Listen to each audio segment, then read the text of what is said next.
강혜신의 오늘의 미국.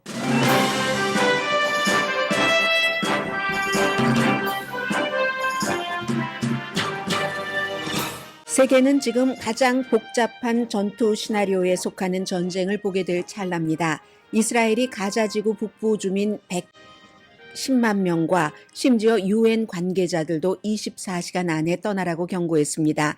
이스라엘을 무조건 지지하는 미국도 UN도 이 경고는 실현 불가능하다고 지적합니다. 하마스는 이스라엘 심리전에 말려들지 말고 집에서 굳건히 점령군에 대항하라고 지시합니다. 이스라엘이 팔레스타인에 갈 길은 이미 다 막았고 그 위에 공습을 퍼붓기 때문에 실제로는 갈 곳도 없습니다. 하마스는 이스라엘 공습으로 13명의 인질이 사망했다고 밝혔고 이스라엘이 민간인에게 큰 피해를 주는 백린탄을 썼다는 비디오가 나왔습니다. 미국에서는 이스라엘을 비난하면 정치계와 학계 등 많은 분야에서 역시 비난을 받고 블랙리스트에 올려주며 신상까지 털립니다. 컬럼비아 대학에서는 친이스라엘계와 반이스라엘계 시위가 이어지면서 폭행이 발생해 어제 캠퍼스 문을 닫았습니다. 프랑스와 독일은 친팔레스타인 시위를 아예 금지했고 결국 중동에서 오늘 대대적인 반이스라엘 시위를 불렀습니다. 이스라엘 하마스 전쟁으로 미국 대학 캠퍼스의 시위는 전국으로 퍼져갑니다. 그 와중에 트럼프의 이스라엘 비난과 헤즈볼라 칭찬은 세계적인 비상사태로 개인 정치를 한다는 비난을 받고 있고 드산티스 플로리다 주지사는 트럼프가 비난받는 걸 자신의 기회로 활용합니다. 시간이 문제였지 차기 하원 의장이 될 게 거의 확실해 보였던 공화당 스티브 스칼리스 의원이 하원 의장 후보를 사퇴했습니다. 이 중요한 시기에 의회 공백을 끝낼 방법은 세 가지입니다. 민주당이 공화당 하원 의장을 선출할 가능성도 있습니다. 밥 메넨데스 연방 상원 의원이 뇌물수수에 이어 이집트 대리인 혐의로 추가 기소되자 같은 민주당 상원 의원이 제명 결의안을 준비합니다. 앤디 김 연방 하원 의원도 그는 제명돼야 한다고 주장합니다. 메디케이드 파트 B 보험이 내년에 6%가 오릅니다. JP 모건 체이스 CEO가 자사의 이유는 예상을 넘겼지만 이스라엘 전쟁 등으로 지금이 지난 수십 년 사이에 가장 위험한 경제 순간이라고 경고합니다. 미국의 핵 추진 항공모함 로널드 레이건호가 부산에 도착하자 북한은 선제 핵공격 가능성을 경고했습니다. 여러분 안녕하십니까? 오늘의 미국 강혜신입니다. 지금 화면에 벽에를 꼭 친구처럼 인형처럼 안고 어디론가 대피하는 팔레스타인 소년이 보이고 있습니다. 국제문제 띵크탱크 애틀란틱 카운슬의 알렉스 플리트사스 씨가 피비린내 나는 끔찍한 분쟁이 일어날 겁니다. 이렇게 경고를 했습니다.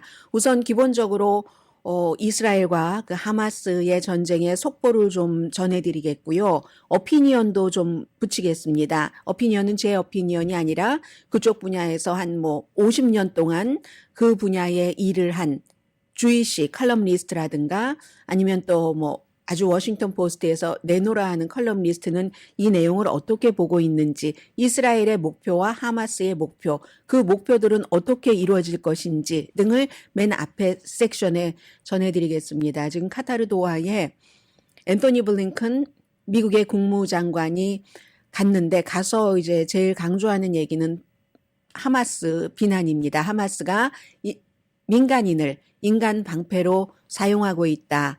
이런 내용이고요. 어제 이스라엘에서는 그 미국의 국무장관이 저는 지금 미국의 국무장관으로도 이스라엘에 왔지만 주이시로서도 왔습니다. 이렇게 얘기를 하고 미국이 지금 이스라엘을 무조건 지지할 수밖에 없는 것은 두 가지인데 첫 번째는 이 버락 오바마 전 대통령 아래서 부통령을 한 이 바이든 현 대통령도 이스라엘계의 많은 그 지지를 받고 있습니다. 특히 이제 진보적인 이스라엘계로부터.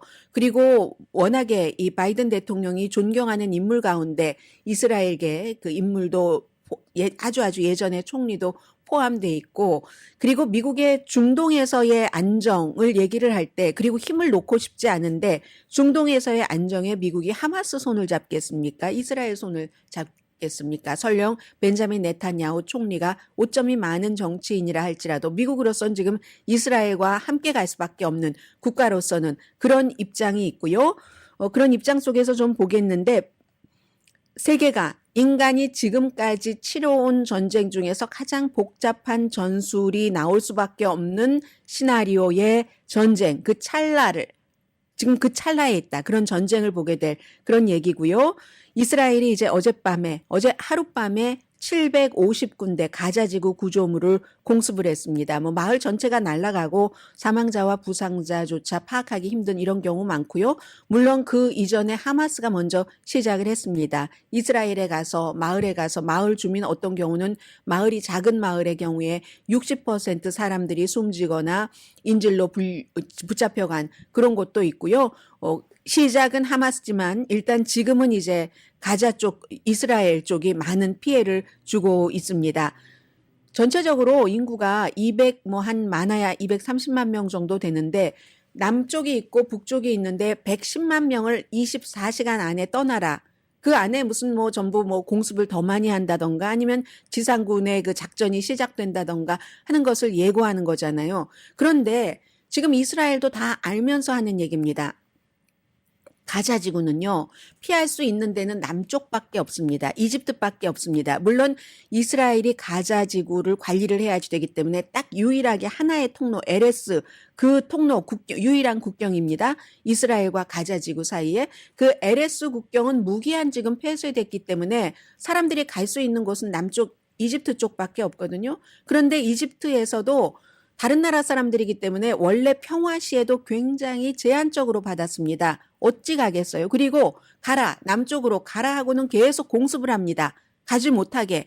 갈 수도 없는데 가라. 그 이제 전쟁의 룰이니까 경고를 해야지 되는 게, 이런 일을 하고 있으니까 미국도 유엔도 이건 불가능한 일이다 이렇게 얘기를 하고 있고요.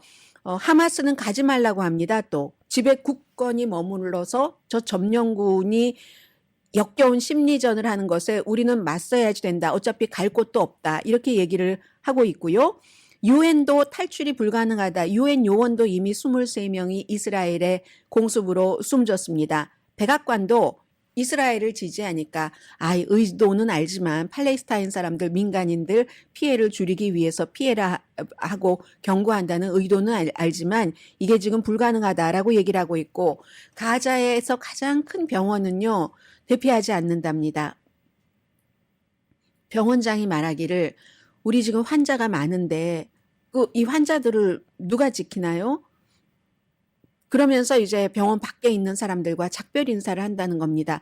본인들도 의료진으로서 함께 숨질 각오가 돼 있다는 거죠. 그 병원 안에서 이런 일들이 나중에 무슨 일이 있어서 지금 병원도 폭격하고 학교도 폭격하고 이스라엘이 하는데, 이러한 일들이 더 많이 나오면 이스라엘에 좋겠습니까? 이스라엘에 나쁜 여론이 형성될 수도 있습니다.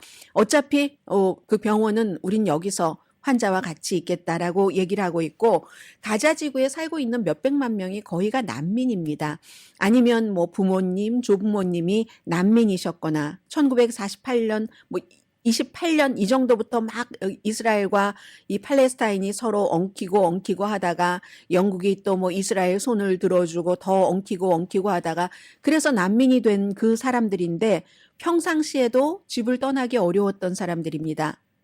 벽을 다 쳐놨으니까, 아무데도 가지 못하게 했으니까. 그런데 전쟁통에 공습은 계속 이어지는데 어디로 갈 수 있겠습니까? 불가능합니다, 사실은. 그리고 이스라엘이 며칠 전부터 나왔던 백린탄이라는 것을 사용을 했는가?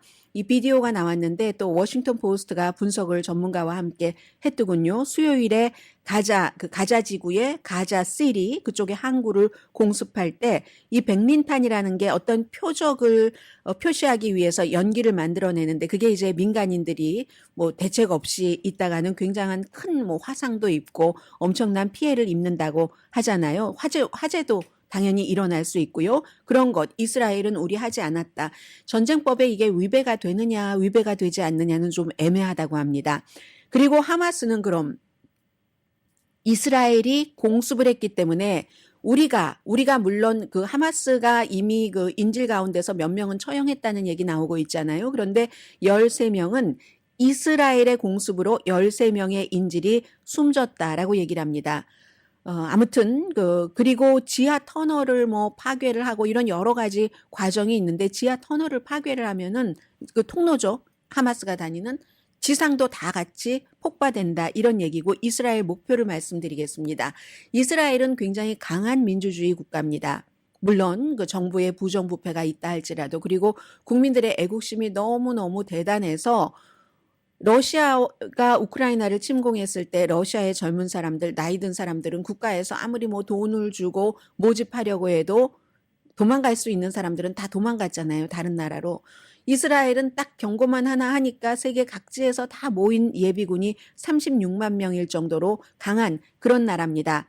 시간이 걸려도 지상 공격은 확실해 보이고 본인들이 유리한 상태 그리고 이제 하마스의 여러 가지를 다 점검을 하고 나서 지상 작전을 하겠죠. 그 지상 공격은 확실해 보이고 이스라엘이 장점이 많이 있습니다. 워싱턴 포스트의 칼럼니스트인 데이비드 이그나티우스 씨는 우선 그 컴퓨터 이미지를 다 갖고 있잖아요. 이스라엘은 가자 지구에. 그래서 그것도 이제 로봇과 드론으로 빌딩을 부수고 하마스 수비수를 찾아내서 그 수비수를 살해하고 이런 모든 것을 할 수 있고요. 지금 기본적으로는 군사 전문가들은 뭐 군대 다녀오신 분들은 잘 아시겠네요. 저로서는 감이 잘 오지 않지만 2개의 기갑 사단과 1개 좀 라이트한 그 공수 사단을 배치해서 각각 뭐 5개 여단이랍니다. 그런데 이제 가자 지구가 워낙에 뭐 런던이나 도쿄보다도 인구 밀도가 높은 곳이라서 뭐 사람 민간인들이 숨을 곳은 거의 없다고 보시면은 되고요. 그리고 이제 그렇게 하고 나서 아주 악명 높은 것은 항상 어느 나라나 시가전이잖아요. 무장 세력이 숨을 수 있는 곳은 많고 민간인이 피난할 수 있는 곳은 거의 없는 게 가자 지구에 이스라엘이 치러야 될 그럴 이제 어떠한 그 난관이고요.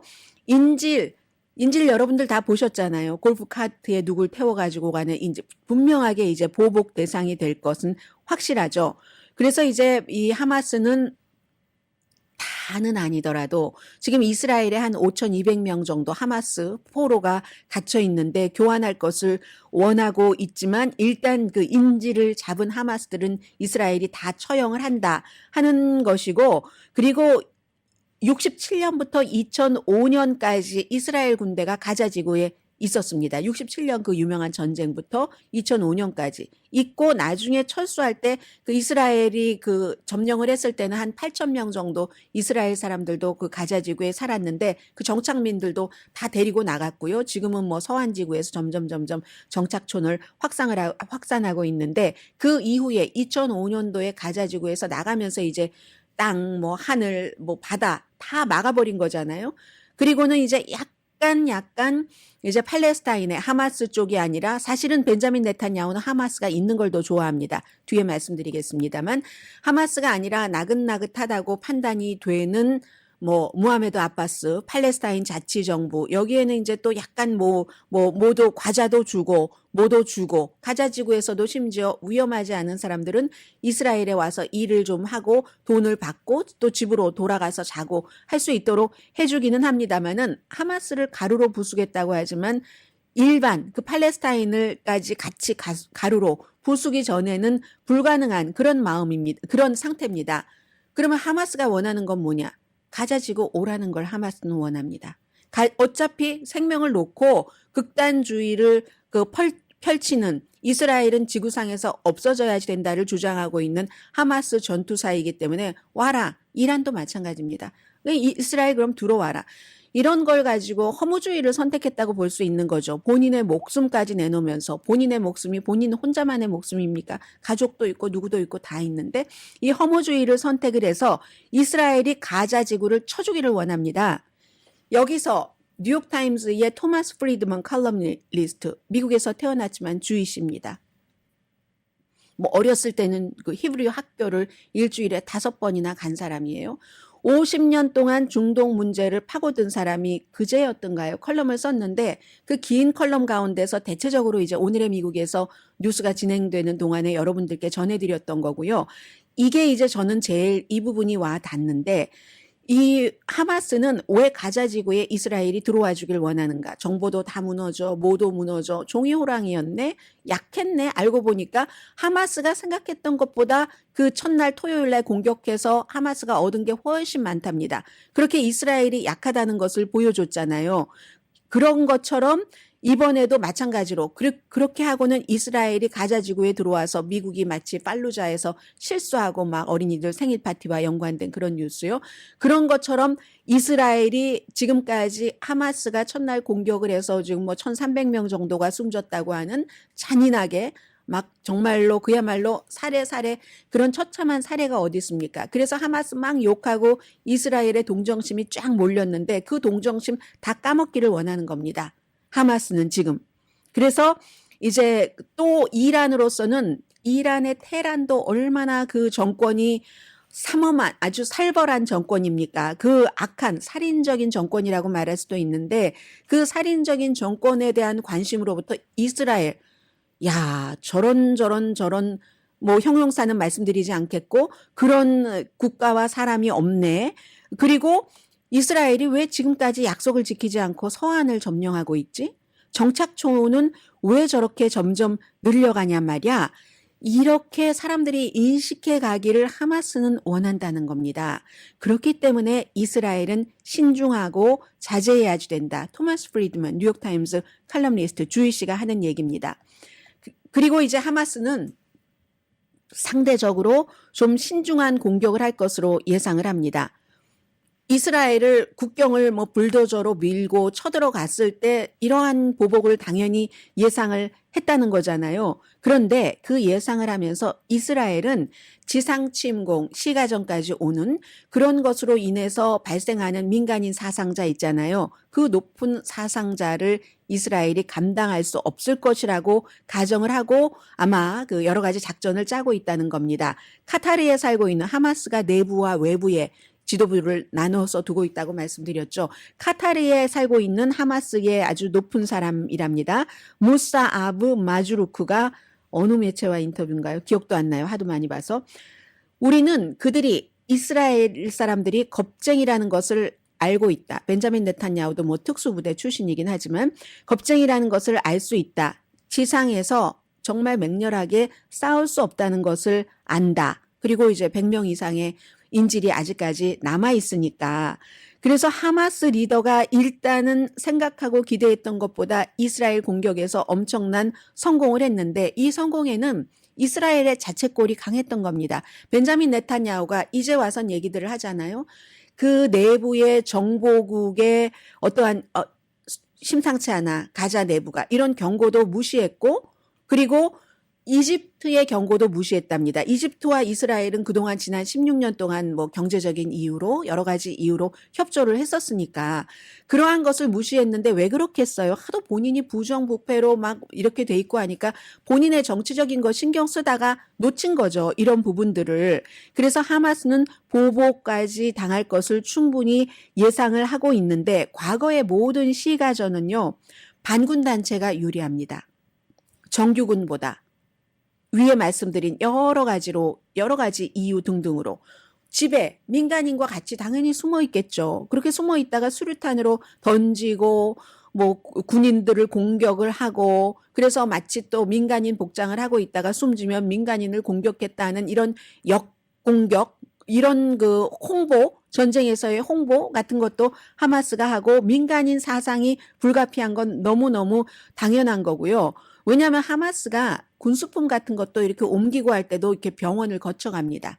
그리고 민간인들과 같이 살고 이스라엘은 그런 곳을 공격을 할 수밖에 없는 딜레마가 있는 겁니다. 게다 대고 인질까지 있고 그리고는 지금 세계의 분위기는 미국은 더 많은 무기를 보내겠다. 할 수 있는 모든 걸 하겠다. 그리고 지금 하마스가 점령한 가자 지구와는 달리 동북 쪽에 있는 서한 지구에 있는 무하마드 아바스하고도 뭐 대화를 하고 어제 미국의 국무장관도 만났잖아요. 그런데 무하마드 아바스가요 87살입니다.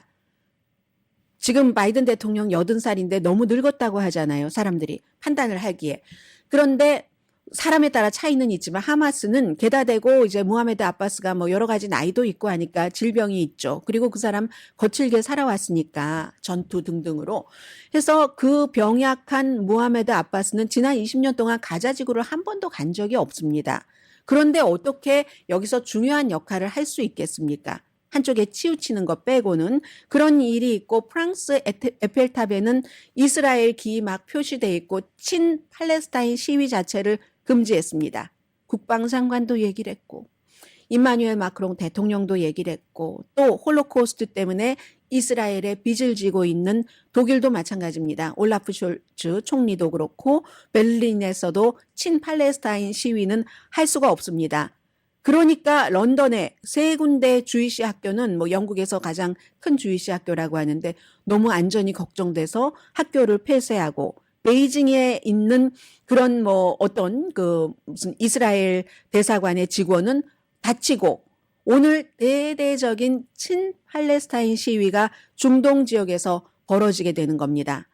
이런 상황을 쭉 지켜보면서요. 바이든 대통령이 얼굴이 지금 이스라엘에 많이 보이거든요. 빌보드에. 불과 얼마 전까지 그 이스라엘 길에 이스라엘 사람들이 벤자민 네탄야후와 이 트럼프 막 대사관도 이스라엘 쪽으로 옮겨주고 텔라비브에서 그랬던 그 두 사람이 막 웃고 악수하고 하는 모습에 빌보드를 걸어놨던 사람들이 그 빌보드를 바이든의 얼굴로 지금 바꾸고 있습니다. 참 이스라엘 그 보수들도 바이든 쪽으로 트럼프가 아니라 바이든 쪽으로 지금 몰려오고 있고 그리고 바이든 대통령 자신도 정말 그 시오니스트가 in my mind. 그 유대 국가 이런 것을 목표로 해서 쭉 이어지는 그 운동 시오니스트가 in my mind라고 어저께도 얘기를 했고요. 벤자민 네탄야후는 팔레스타인 정부보다 사실은 하마스를 더 많이 지지했던 사람입니다. 양쪽에 서안과 가자에 나뉘어서 한쪽은 이스라엘과 협상도 하려고 하고 그러나 별다른 성과를 내지 못하고 하마스 쪽에서는 이스라엘을 갈아엎어야지 돼. 이렇게 하는 데서 양쪽을 이간질을 하면서 팔레스타인 오히려 그 무하메드 아바스를 때로는 거들떠 보지도 않으면서 하마스가 잘하는데 물을 줬던 사람이 벤자민 네탄야후라는 거죠. 이런 것들. 오늘도 물론 뉴욕타임스는 사설에서 이스라엘을 열심히 지지를 해야지 된다라고 주장을 하던데 그러던데 이 워싱턴 포스트의 그 맥스 부트라는 국제문제 전문가 칼럼니스트가 뭐라고 썼냐면은 네탄야후가 사라져야지 된다. 아니면 이 전쟁이 끝나도 민간인만 다치지 아무런 변화가 없다. 네탄야후가 전쟁 끝나고 사라질 게 아니라 지금 사라져야지 된다라는 얘기를 합니다. 이스라엘이 아무리 강한 최고의 군대를 갖고 있다 할지라도 특히 이스라엘처럼 작은 민주주의 국가는 이런 때일수록 전쟁에서 지혜도 필요하고 자제도 필요하고 결단력도 필요한데 그러려면 실수도 인정하고 하는 데서 나오는데 벤자민 네탄야후는 늘 잘했다는 것만 있고 잘못됐다는 것은 없고 본인의 이익만을 굉장히 그 앞세우고 무엇보다도 감시 장치와 원격 조종 기관총까지 쫙 둘러싼 그런 이스라엘과 가자 지구 사이에 국경 장벽만 있으면 그 첨단 시설만 있으면 아무 문제 없다라고 그걸 너무 신뢰를 했었던 그 사람이 없어져야지 된다. 그리고 또 하나 이제 벤자민 네탄야후의 형인 조나단이 이스라엘 사람들이 생명을 중요하게 생각하잖아요. 우간다에서 인질을 구출할 때 특수작전으로 그때 네탄야후도 특수군으로 형 옆에 있었는데 형만 숨졌습니다. 그 군인 가운데서 당시에 특수군 가운데서. 그걸 평생을 팔아먹고 사는 사람이 벤자민 네탄야후입니다. 책에도 쓰고 나는 그래서 테러에 엄청나게 그 이후에는 큰 전쟁을 겪어본 적은 없어요. 나는 엄청나게 이 테러에 강한 사람이다 해서 비비라는 본인의 그 별명이 있잖아요. 벤자민 네탄야후. 그 벤자민 네탄야후 여러분을 케어한다. 베이비시터처럼 케어한다 해서 비비시터라는 말을 선거할 때마다 하는 사람인데 이번에 이렇게 모든 게 다 본인의 부정부패 그리고 권력 장악 의지로 인해서 뚫려버렸잖아요. 그러니까 경고를 수없이 무시했었던 벤자민 네탄야후가 지금은 이제 정보망의 경고 무시한 게 나오거든요. 그 네탄야후가 지금 사임하지 않으면 이스라엘과 그 팔레스타인의 가자 지구에서 하마스의 전쟁은 양쪽의 민간인들의 사상만 있지 그 이후에도 변화는 없다 하는 게 워싱턴 포스트의 칼럼니스트 맥스 부트 씨의 주장입니다. 그리고 여기에 이제 바이든 대통령의 딜레마도 있겠죠. 벤자민 네탄야후는 싫지만 이스라엘을 지지해야지 되는 미국이라는 국가, 중동에서도 균형을 유지를 해야지 되는 미국의 대통령으로서의 딜레마도 있을 겁니다.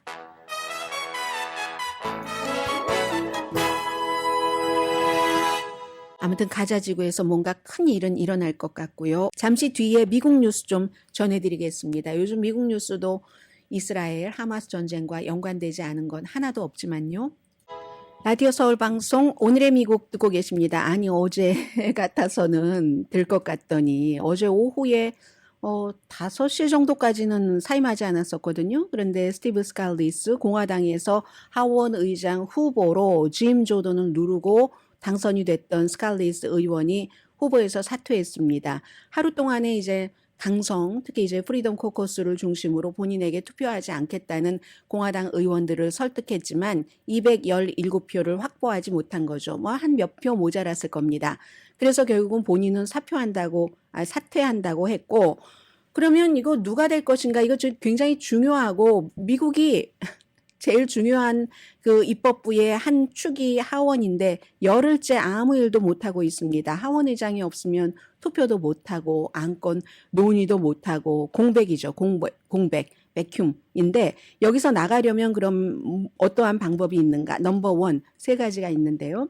넘버 원, 또 다른 의원이 217표를 받을 수 있는가? 그럼 지금 가장 생각하는 사람은 짐 조던 아니겠어요? 그런데 짐 조던이 스티브 스칼리스보다도 더 적게 받았었잖아요. 아무리 트럼프 전 대통령이 공식 지지했어도.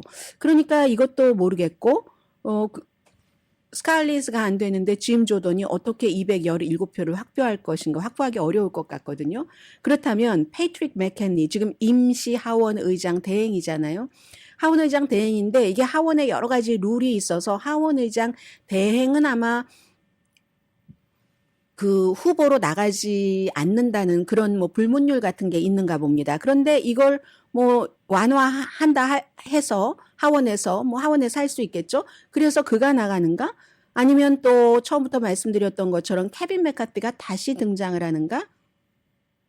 트럼프 전 대통령이 하원 의장 해야지 된다고 얘기하는 아주 그 공화당의 강성들 여전히 있습니다. 그래서 스칼리스 의원은 아니지만 다른 사람이 나온다는 것. 그리고 넘버 2는 임시로 그럼 패트릭 맥킨리 의장 대행에게 권한을 조금 더 주나? 지금 이스라엘에 뭐 해주고 싶은 공화당 의원들 많을 것 아니에요. 그러니까 그러한 회의도 하고 투표도 할 수 있게 권한을 주나?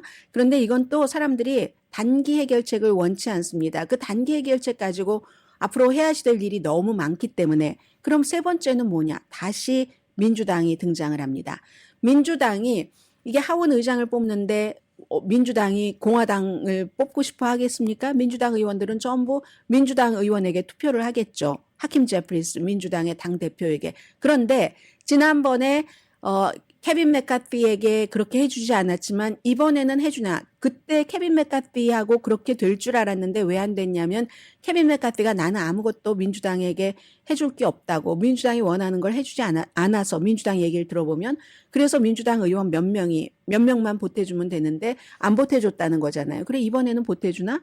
보태주면 가만히 아무것도 안 받고 보태주겠습니까? 지난번에도 아무것도 안 준다고 하니까 케빈 맥카티를 그냥 떨어뜨리고 그보다 더 강한 인물이 나오는 것을 견디면서도 케빈 맥카티하고 안 주겠다는 사람에게 어떻게 표만 주겠습니까? 라이벌 당인데. 그래서 이번에는 그럼 그런가? 그럼 뭘 원하지? 지금 민주당에서는 이번에 하원 의장 소용돌이 한 사람만 반대해도 투표에 붙여서 8명만 반대해도 96%가 그를 지지하는데도 하원 의장이 쫓겨날 수 있게 되는 그 룰을 없애길 원합니다. 지금 민주당 측에서는. 그런데 공화당의 강성이 그걸 해줄지 모르겠어요. 그걸 가지고 들어온 사람들이 공화당 강성이기 때문에 그래서 지금 이 문제가 있거든요. 그러니까 어제 민주당의 하킴 제프리스가 우리는 초당적으로 문제를 풀 준비가 돼 있고 그럴 의지도 돼 있고 할 수도 있다. 지도부가 몇몇 사람에게 해줘라 하면 하는 거잖아요. 특히 이제 극좌인 알렉산드리아 오카시오 코르테스는 그럴 수도 있다는 뜻을 뭐 처음부터 맥카티 때부터 보였거든요. 그런데 그러려면 공화당의 그 파트너가 필요하다. 이건 우리가 원하는 거 해달라. 이런 얘기거든요. 그래서 5명의 민주당 의원들만 해줘도 이 스티븐 스칼리스가 됐을 텐데, 그래서 민주당이 해줄까? 뭐 이러는데 공화당이 또 이걸 원할지. 그러니까 결론은 어떻게 될지 알 수 없는 겁니다. 공화당은 이 중요한 시기에. 민주당이 말하기가 좋죠. 공화당이 아주 나쁘게 보이는 거예요. 여론조사에 보면 공화당을 믿는다 하는 지지율이 지금 지난 열흘 사이에 많이 내려갔거든요. 적어도 몇 퍼센트 포인트 정도 내려갔거든요. 민주당이 그러니까 얘기하잖아요. 하킴 제프리스 같은 사람이. 공화당이요. 전통적인 공화당이요. 제발 극단주의자들과 손을 떼시오. 케빈 맥카티 하원 의장처럼 하원 의장 되겠다고. 극단주의자들과 뭐 마조리 테일러 그린 아니면 뭐 맷 게이츠 또 짐 조던 이런 사람 등등과 손을 잡아서 이렇게 하원을 공백 상태로 해서 공화당도 그렇고 민주당도 그렇고 하는 나라를 만드시겠습니까? 이런 얘기를 하고 있습니다. 아무튼. 그래서 지금 아무런 안도 통과시킬 수 없고 백악관이 긴급으로 이스라엘을 지원하는 요청을 해도 하원에서 할 수가 없습니다. 하원 의장이 없으면. 이건 다시 말하면 그만큼 하원 의장이라는 자리가 막강한 힘을 갖고 있다는 뜻도 되잖아요. 그리고 이제 뭐 한 달, 오늘 며칠이죠? 오늘 13일입니까? 11월 17일까지, 13일 맞네요. 11월 17일까지 예산안 통과되지 않으면 연방정부 문도 닫는데, 야, 이스라엘 전쟁, 우크라이나 전쟁, 연방정부 문 닫고 이걸 다 어떻게 해결하려고 그러는지. 그런데 다음 주 초까지는 이번 주말에 해결되기 힘들 수도 있다. 이렇게 지금 보고 있고요. 이러는 사이에 점점 프리덤 코커스라는 그 의원들의 모임이 얼마나 융통성 없게 자신들의 주장만 하는가 하는 것을 계속 사람들에게 보여주는 거예요. 그런데 프리덤 코커스는 그런 것에 신경 별로 안 쓸 것이라고 생각이 되고요. 아무튼 공화당은 당보다 개인을 내세우는 게 독해도 너무 독하다. 이런 여론이 지금 커지고 있기 때문에 공화당에 대한 지지율은 조금 내려가고 있습니다. 그건 이제 트럼프 전 대통령도 마찬가지죠. 어제 잠깐 말씀드린 것처럼 그 레바논의 헤즈볼라도 움직이면 지금 이스라엘 굉장히 골치 아파지는 건데, 레바논의 헤즈볼라나 아니면 무슨 뭐 그 이 하마스나 다 서로들 통하는 무엇인가가 있는 그런 이제 그런 단체들이잖아요. 그런데 헤즈볼라가 똑똑하다, 정말 똑똑해. 벤자민 네탄야후는 형편없어. 이스라엘도 형편없었어. 어떻게 그런 걸 감지하지 못했어 하고 계속 얘기를 하는 게, 결국은 벤자민 네탄야후와 그렇게 친했어도 본인이 대통령에서 떨어지고 난 뒤에 벤자민 네탄야후가 어느 지도자보다도 먼저 바이든 대통령에게 전화 걸어서 축하한다고. 그때도 바이든은 벤자민 네탄야후 별로 좋아하지 않았습니다. 유엔에서, 백악관에서 만난 것도 아니고 유엔에서 만나서 얘기한 게 불과 얼마 전이잖아요. 그러니까 트럼프 전 대통령이 그때 엄청 벤자민 네탄야후의 앙심을 품었다는 겁니다. 그 이후에 나는 비비와 한 번도 얘기하지 않았어 라고 하잖아요. 그런 것도 굉장히 비난받고 있습니다. 지금 공화당 내부에서, 민주당뿐만이 아니라. 이스라엘에 대해서는 미국에서 공화당, 민주당 가릴 것 없이 지지하고 있기 때문에 민주당 의원들도 아니 왜 그러는 거야? 마이크 펜스 부통령, 또 무슨 뭐 론 디센티스 플로리다 주지사, 이런 사람들은 지금이 이스라엘 욕할 때냐? 라고 얘기를 하는 거고, 더군다나 아니 벤자민 네탄야후의 기분이 나쁘다고 그렇게까지 서로 둘이 뭐 끝까지 같이 갈 것 같은 사람들이 정치에서 같이 가는 게 어디 있어요. 예전에 그 아베 신조도 지금은 숨졌습니다만은, 숨진 지 얼마 안 되니까 이렇게 말하기 좀 그러네요. 아베 신조도 버락 오바마 당시 대통령 당시에 그렇게 가까이 뭐 극진하게 뭐 서로 친구처럼 대접하듯이 하다가 트럼프가 대통령 되니까 제일 먼저 버선발로, 취임식 하기도 전에 정말 버선발이었어요. 트럼프 타워에 와서 트럼프와 악수했잖아요. 그게 이제 뭐 벤자민 네탄야후와 아베 신조 케이스는 조금 다르긴 하지만 정치인들의 행보가 그런 거죠. 그리고 그러한 것들을 트럼프 전 대통령이 이럴 때 국가적으로 단결을 해야지 되는데 그런 말을 할 때냐라고 하면서, 그렇게 비난을 하면서 트럼프의 라이벌들은 또 다른 기회를 챙기고 지금 공화당이 굉장히 분열되고 있는 모습 보이고 있고요. 민주당은 그렇다고 잘하고 있느냐? 그것도 아니죠. 이 밥 메넨데스 연방 상원의원이 어제 또 다른 혐의로 기소가 됐는데 기소가 됐다고 그게 다 죄를 뜻하는 것은 아니다라고 얘기를 합니다. 많이 듣던 얘기예요. 이전 혐의에 대해서도 무죄를 주장했고 어제는 이집트의 에이전트로, 이집트의 대리인으로 일을 했다는 혐의로 연방 기소 또 당했습니다. 또 당했는데 그러면서 많은 사진과 비디오, 오디오 같은 것이 나왔거든요. 이스라엘 관계자들을 쭉 만나면서 그럼 옆에서 그 와이프, 뭐 당시 또 여자친구였었던 2018년부터 몇 년 동안 외교관계위원장으로 있을 때 있었던 일이니까 와이프가 나의 사랑하는 사람이 또 뭐 이집트에 뭘 해줄 거예요. 뭐 이런 오디오가 막 들리거든요. 그런데도 아니라고 본인은 이건 이제 기소 자체가 거짓이라고 주장을 하고 있고 민주당에서는 이제 점점 많은 의원들이 제명돼야지 된다. 마치 공화당의 거짓말 이야기꾼 조지 산토스라는 뉴욕이 지역구인 연방 하원 의원을 제명해야지 된다고 공화당 의원들이 결의안을 내놓는 것처럼 이제 민주당에서도 역시 그 존 페러먼 같은 펜실베니아가 지역구인 연방 상원 의원이 제명 결의안을 내놨습니다. 그리고 이제 이런 것은 굉장히 드문 일이에요. 더군다나 이제 상원에서 현대 사회에서는 또 이건 이제 항상 그 코리안 아메리칸인 앤디 김 연방 하원 의원과 연결이 되기 때문에 앤디 김 연방 하원 의원도 한마디 또 했습니다. 나는 헌법을 수호하고 헌법을 지키겠다고 맹세한 전직 국가 그 안보 전문가로서 이 사람 뭐 이라크 전쟁 당시에 그런 일 했잖아요. 오바마 행정부 아래서 국무부 소속으로도 그런 사람으로서 내 가족과 국가를 대표하는 연방 상원 의원이 말하자면 그 이집트 에이전트라는 것은 이집트 간첩 역할을 했다는 거잖아요. 이집트에 유리하게 미국 정보를 그쪽으로 넘겨서 뭐 군수품 등등 해서 그런 역할을 했다는 비난을 받는 사람이 있다는 것을 알면서 가만히 있을 수 없다. 사건의 심각성을 고려할 때 이 상원 의원은 추방돼야지 된다. 연방 상원에서 제명돼야지 된다. 투표를 해야지 된다. 이런 얘기를 하면서 점점 앤디 김은 전국적인 그 인지도를 받아가는 정치인으로서 커가고 있는 것처럼 보입니다. 잠시 뒤에 경제 뉴스 좀 전해드립니다. 메디케이드 파트 B의 그 보험료가 프리미엄이 내년에 6%가 오른답니다. 이 B라는 게 정신건강 서비스, 뭐 알고 계시는 분들은 다 알고 계시고 언젠가 여러분들이 또 받으셔야지 될 아니면 가족들이 받으셔야지 될 그럴 케어 프로그램이잖아요. 뭐 처방약 또 응급 그 앰뷸런스 같은 것. 그밖에 뭐 여러 가지 의료 장비 많잖아요. 신발부터 등등 이런 그 서비스를 해주는 게 보통 이제 메디케어 파트 2인데 2024년도 보험료가 165달러에서 174달러 70센트, 9달러 80센트가 인상됩니다. 올해 초에 예상했던 것과 같네요. 다만 이제 2023년도에 10년 만에 처음으로 이 메디케어 파트 B 가격이 내려갔었잖아요. 그러다가 이제 다시 올라간 거고 대신에 이제 메디케어 파트 B 수혜자의 연간 그 공제받을 수 있는 액수가 226달러에서 240달러로 올라갔다는 것 말씀드립니다.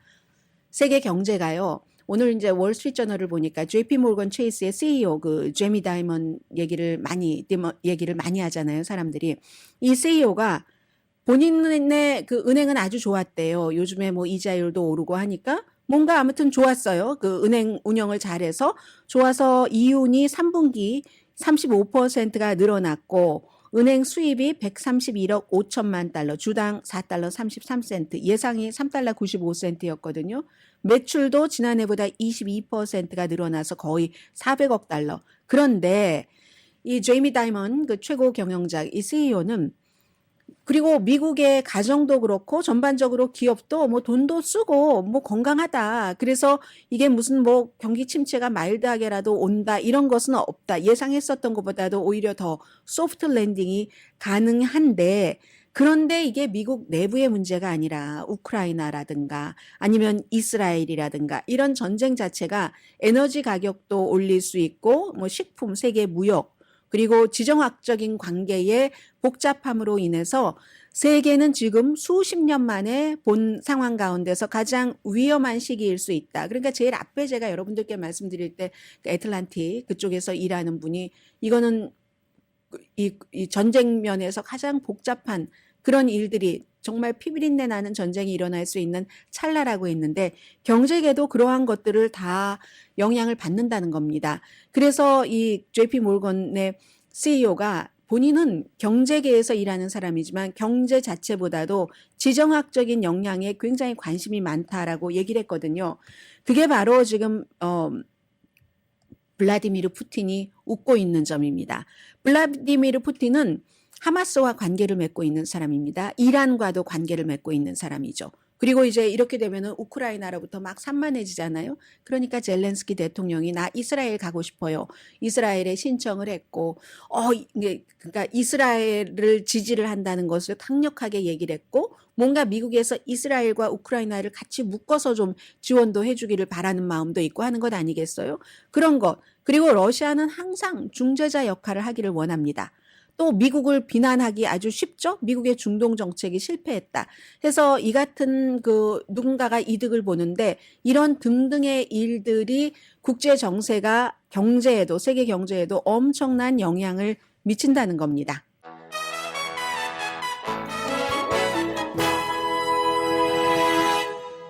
라디오 서울 방송 오늘의 미국 듣고 계십니다. 네, 다른 때 같으면은 조금 스킵을 해도 괜찮을 것 같은데 요즘 하도 어수선하니까 북한이 또 세게 말한 그런 걸 전해드립니다. 지금 미국의 항공모함이 로널드 레이건호가 부산에 도착을 했습니다. 한미일 합동훈련 하고 나서 이제 간 거예요. 5일 동안 그곳에 이제 로널드 레이건호입니다. 핵 추진체 다 들어있고요.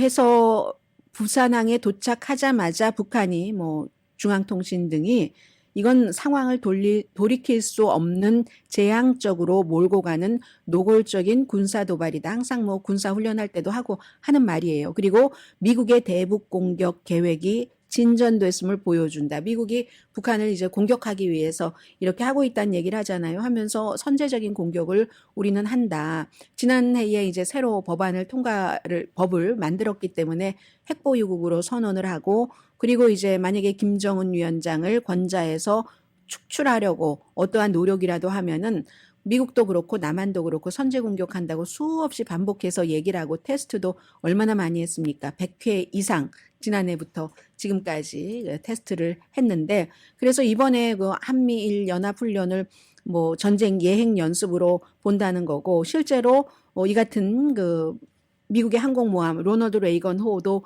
부산에 5일 동안이나 정박시키는 것은 북한에 대한 무력 과시인 거 맞죠. 그런데 아무튼 이런 핵무기를 북한이 미국이나 한국에 사용할 가능성은 굉장히 낮다고 거의 없다고 보고는 있지만 요즘 하도 시국이 어수선하니까 이런 일도 있고요. 그리고 지금 미국 대학 캠퍼스도 마찬가지입니다. 여러분들 자녀들이 대학에 다니실 텐데 아마 큰 대학이라면 거의 이런 친이스라엘, 팔레스타인 시위가 있을 테고요. 어제 컬럼버스 대학교는 한 100피트 떨어진 곳에서 컬럼버스니까 좀 진보가 강하고 하니까 친팔레스타인 쪽 또 젊은 사람들은 뭔가 무고한 사람들의 희생에 마음이 움직이고 그리고 지금 당장의 현상만 보는 게 아니라 과거도 아니에요. 그 현상이 이어지는 거니까 팔레스타인 사람들이 이스라엘에 의해서 사실은 그냥 일반 팔레스타인 사람들이 좀 너무 억압당한다 하는 것을 굉장한 마음이 가는 그런 곳에 동정심이 있는 그게 이제 젊은 사람들이잖아요. 젊은 때 이제 또 그런 게 있어야지 되고 그래서 친팔레스타인 시위가 굉장히 강했는데 거기에 대해서 한 100피트 떨어진 곳에서 이스라엘 사람들은 인질 사진 같은 거 이렇게 두고 시위하는 결국은 누군가가 다쳐서 학교가 문을 닫았는데 그게 컬럼비아에서만 그런 게 아니라 애리조나 또 메디슨 내에 있는 위스콘신 노스캐롤라이나 등등에서 하버드는 말할 것도 없고요. 엄청나게 지금 미국의 캠퍼스 안에서 친팔레스타인 친이스라엘 시위대들이 충돌을 할지도 모르죠. 하버드에선 블랙리스트 공개됐잖아요. 이스라엘에 대해서 반대하는 오늘 13일의 금요일이고 세계에서는 엄청난 특히 이제 중동 국가에서 친이스라엘 시위가 이어질 테고 미국도 어수선할 것 같습니다. 강혜신이었습니다.